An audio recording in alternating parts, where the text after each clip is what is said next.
Welcome to the Kim D Snyder Show, episode number 145. This is my daily journey of being a business leader, executive, and owner. Topic today is about taking business innovation, ideas, and inspiration from sports. So last week, a hockey player, an NHL professional hockey player, had done a variation of a move that hadn't been seen before. And Zegras, I believe is his name, was standing behind the net, getting ready to score, but he had all of the players in front of him, and as well as the goalie.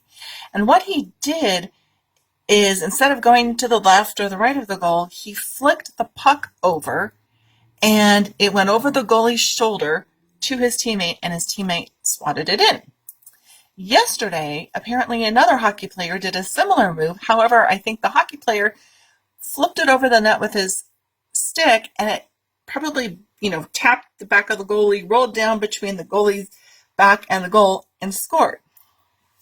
The Vegas Golden Knights hockey announcer had mentioned that a coach had commented that better not happen on his team. And it made me think, why would you stifle innovation?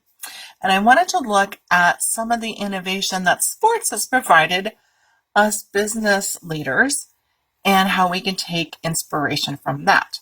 So sports are big about having special plays, special teams for special situations. It's going to be if you have an extra man advantage, or maybe you're short, so maybe you have a penalty, maybe somebody's gone out for an infraction, and you have those situations in sports. Well, what's the equivalent of business? It means you have a talent shortage or a talent, overage. And so you have to have special plays or teams to handle that when those come into your business. And so this is from a talent perspective, but maybe it's supply or demand, right? And these are all things that we've run into in the last 2 years, which is ironic that I'm talking about this. If you start looking at it from, the goalie had his back to the offender, the offense player, and that's not typically how it works. And there was in a different situation. So if you're in business, have you had your back to the offense? Or have you been looking at all of the defense or all of the players before and had a different perspective? And so it's kind of cool to start thinking about, what do you need to have in place and what situations or events or moments are happening in your business that you can better prepare for. And last example here I want to talk about is, what if it's the last inning or the last out or the last game or the last whatever? Same thing for you. Is it the last product, the last employee, the last location? What would that mean for your business? What do you have to have in place if that's the case to make sure you're innovating and staying ahead? So the reason that this works in sports are for three reasons, is because it's the mindset of the coach and or leader as well as the team. Whatever starts at top flows below. And so if the leader is thinking about that and allowing his team to play that way, then you're going to get some innovation. This works in sports and in business. As well as you need to have a strong foundation in your business, strong basics. Same thing for team. I mean, you can't try these special tricks if you're not even doing basic offense and defense and you can't win a game.